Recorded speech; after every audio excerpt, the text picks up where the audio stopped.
والصلاة على سید انبیائه وسند اولیائه وعلى احبابه المعارضین لأعدائه اما بعد فاعوذ باللہ من الشیطان الرجیم بسم اللہ الرحمن الرحیم قال اللہ تبارک و تعالی فی الکلام المجید والفرقان الحمید ما کان محمد ابا احد من رجالکم ولكن رسول اللہ وخاتم النبیین وکان اللہ بکل شیء علیما صدق اللہ مولانا العظیم وبلغنا رسولہ النبی الکریم الامین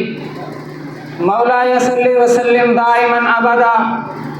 على حبیبک خیر الخلق کلہم۔ معزز سامعین اکرام، مالک لم یزل نے اپنی کتاب لا ریب کے اندر ارشاد فرمایا کہ محمد مردوں میں سے آپ میں سے کسی کے باپ نہیں ہیں اور وہ آخری نبی ہیں اور اللہ کے رسول ہیں۔ اور اس کے بعد حضور اکرم نور مجسم شفیع معظم رحمت عالم صلی اللہ تعالی علیہ وآلہ وسلم نے خود ارشاد فرمایا کہ سیکون فی امتی ثلاثون کذابون کلہم یزعم انہ نبی وانا خاتم النبیین لا نبی بعدی۔ پہلے اللہ رب العزت نے کلام پاک میں ارشاد فرمایا کہ محمد آخری نبی ہیں، ان کے بعد کوئی نبی نہیں۔ پھر حضور علیہ الصلوۃ والسلام نے خود ارشاد فرمایا انا خاتم النبیین لا نبی بعدی، کہ میں آخری نبی ہوں، میرے بعد کوئی نبی نہیں۔ صدر علی وقار جب حضور علیہ الصلوۃ والسلام نے خود فرما دیا کہ میرے بعد کوئی نبی نہیں، تو اس کے بعد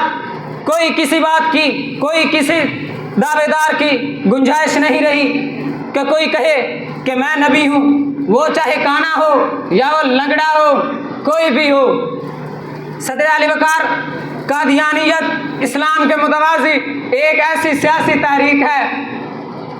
جس نے مذہبی لبادہ اوڑھ کر اپنے مخصوص نظریات کو مذہب کا نام دے کر گلشن ایمان کی بہاروں کو چھین کر خرمن امن کو خاکستر کر دیا ہے۔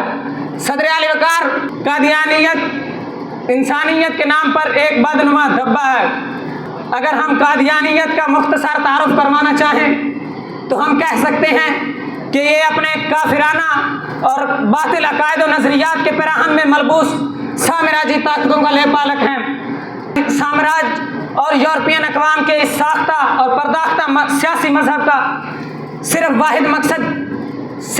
مقصد اسلام دشمن طاقتوں کی سرپرستی کرنا اور وسائل کے ذریعے سے اسلام کی بنیادوں کو منہدم کر کے